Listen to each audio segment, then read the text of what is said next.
The decline of the Starbucks empire? Well, maybe not so much. Do have this note from a listener. I was asking you if your local Starbucks is one of the stores closing. Starbucks very mum. They've mentioned they're closing 150 stores. They don't voluntarily throw out each and every location. Now, I have a note from a listener, Vanessa, who writes, I don't see how Starbucks is on the decline if they're opening up a new one in Lachine. Very true. They opened up a new one in Lachine on 32nd Avenue. And Vanessa, they've got a drive-through off of 32nd, and Vanessa pointing that one out. Now let's talk about Starbucks. 150 outlets are closing. They say 900 people are out of a job, but the closures only amount to 1% of Starbucks' North American network. Let's talk a little bit more about this with Sylvain Charlebois. You know him and love him as the food professor. Welcome back to the program, Sylvain. Hey, good morning. And I should point out, you're at McGill University this year, aren't you? I am. I almost actually was downtown Montreal today, so I would have actually joined you in studio, but I couldn't, unfortunately. So that's okay. We'll do it the next time here. Absolutely. Starbucks, Sylvain. Is this a brand in decline or not? What are we going to do with our lattes? Seriously, I'm in mourning right now.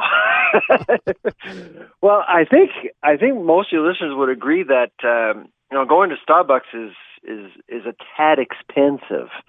Of all the chains, Starbucks price points are the highest. When you look at other chains like Tim Hortons, McDonald's, Second Cup, Alvanut, they actually typically have a cheaper cup of coffee, and these days it matters a whole lot. That's one thing. The other thing that has changed is, Starbucks has actually prided itself as being that third place between home and work.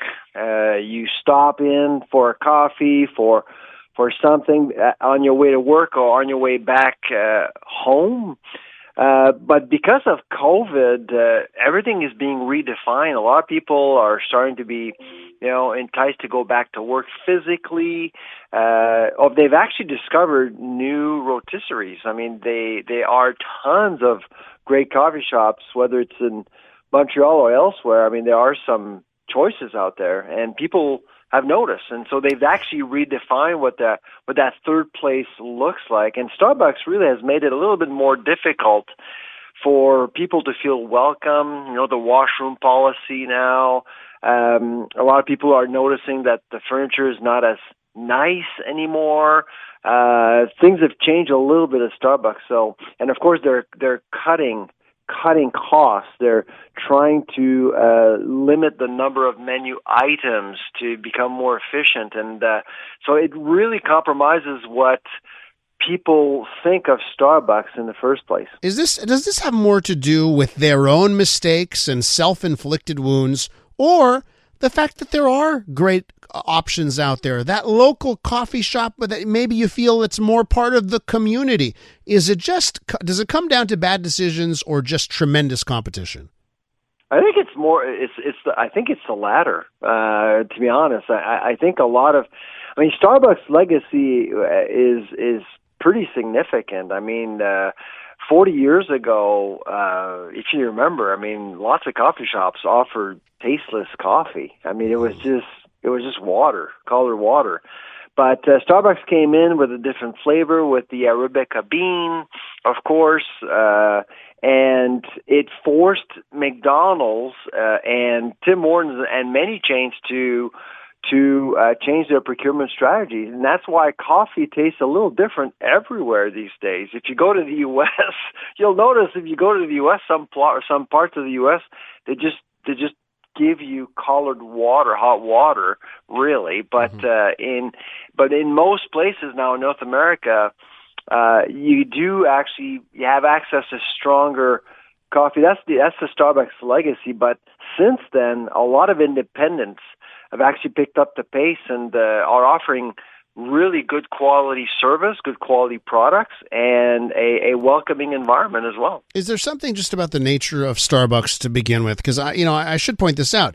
it's not like they have franchises, right? Like Starbucks owns all their own stores, right? That's a corporate model. Model, right? So that's different.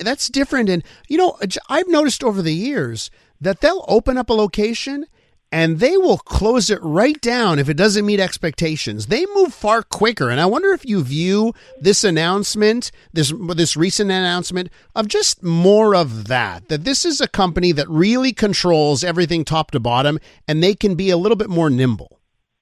Oh, absolutely. The corporate model allows a company to move very quickly. So there's been reports out of Ottawa, Toronto. I was actually in Toronto yesterday, and there were 9 stores closing in the GTA, and it happened within 2 days after the announcement. Yeah, I mean, fast. It's just so quick.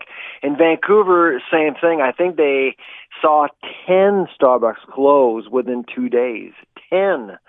And so that's a lot of revenues, but like one of your listeners has said, they can actually close and reopen elsewhere where the money is. And of course, with everything that's going on with real estate, people moving around, and since COVID, people have moved around a lot. People have noticed that the Starbucks typically would have more stores like in suburbs. But now things are really shifting here and there. So the Starbucks model allows itself to be very flexible geographically, whereas Tim Hortons, 85% of Tim Hortons stores are franchises. They have 20-year contracts typically.